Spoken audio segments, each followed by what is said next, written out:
In this video, we'll be looking at the contractor's view of the critical design review, the role they have to play and what actually happens at this time.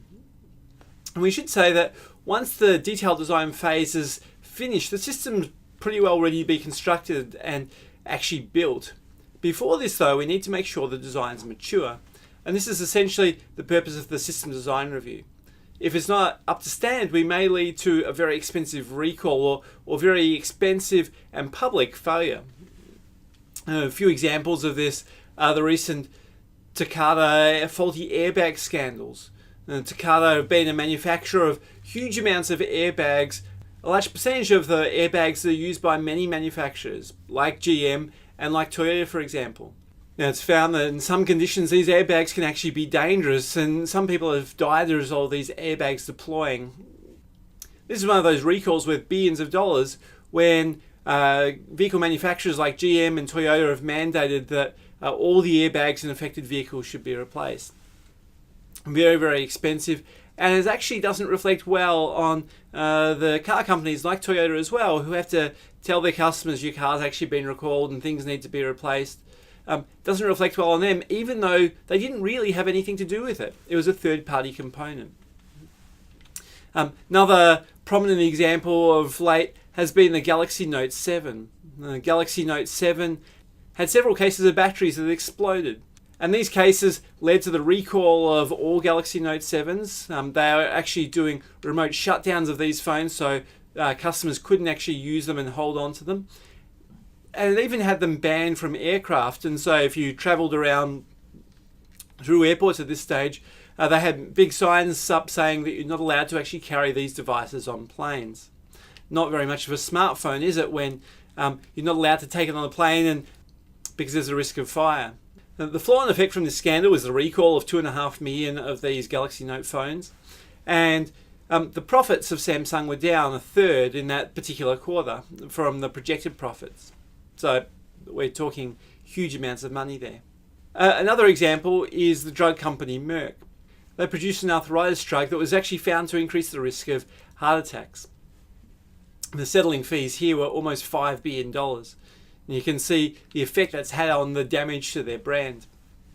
Likewise, the company Pfizer, who another drug company that have another anti-arthritis drug, was also recalled due to concerns related to heart attacks and strokes. And the legal fees associated with this were $1.5 billion.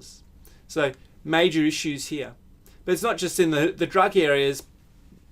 You probably remember things that were happening with Volkswagen and other companies associated here with the emissions scandals. How they developed code in there to detect when emissions tests were actually occurring and to grade the performance of the engine to ensure that their diesel engines would meet the emissions standards.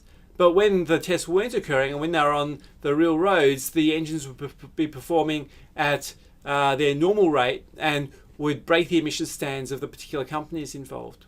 They copped fines of $4.3 billion by the US government and a huge loss of face around the world that they're actually gaming the system and developed something intentionally to try and invalidate these particular standards.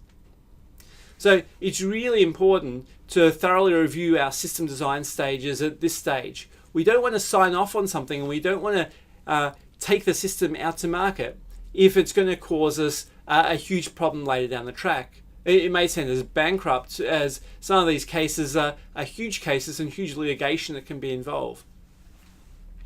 And so this all takes place at our critical design review stage. Here is our last chance before our production of the system to actually review the system and ensure that it's what it says it will be and it will meet the requirements that we want. It's essentially our final gateway before production when we sign off on things and say, yes, make it. And throughout the detailed design stage, there's been new development of systems and subsystems that have been occurring. And so these need to be reviewed at the critical design stage and make sure they're fit for purpose and do what we want them to do, and they actually integrate in and will be ready to actually build the system and construct the whole thing.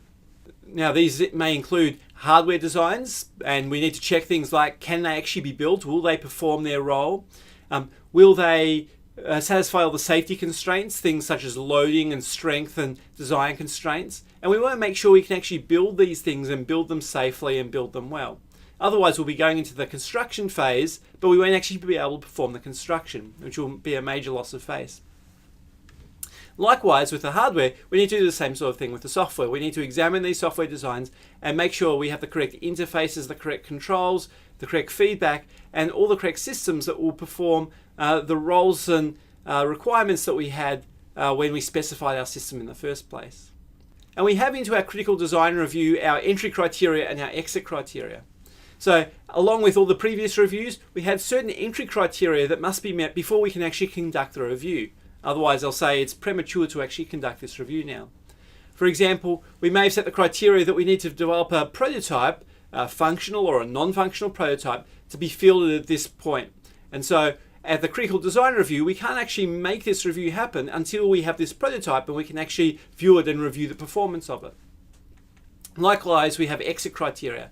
The criteria where we're basically saying we won't pass this critical design review until we've met these sort of criteria. And does it perform its mission is essentially what we're trying to drill down at, but there may be some validation criteria specifically of does it meet this performance level, and do the prototypes work to this level, and do the simulations tell us this before we're willing to sign off on it and actually build the whole thing. We remember earlier on when we were looking at our military acquisitions in the Bradley fighting vehicle, there was a real push to get this thing out into the field, even though it didn't meet the sort of exit criteria that we should be adhering to, and we'll fix the problems in the field because we need to get it out there and need to get the project done. Well, it becomes even more expensive to fix it once it's out in the field. We really need to fix these design issues and design flaws early on, get them working, and then we'll be building the right thing to start off with rather than trying to retrofit to fix the thing. And of course, we'll be looking at our original design requirements and making sure our contractors actually fulfilled them. There's no point of having diverged off building a different system that doesn't actually do what we want it to do to begin with. And so remember, we've got this validation, verification, the V curve here. We want to make sure we're building the right product and building it the right way or to the right specifications and standards that's going to meet our needs.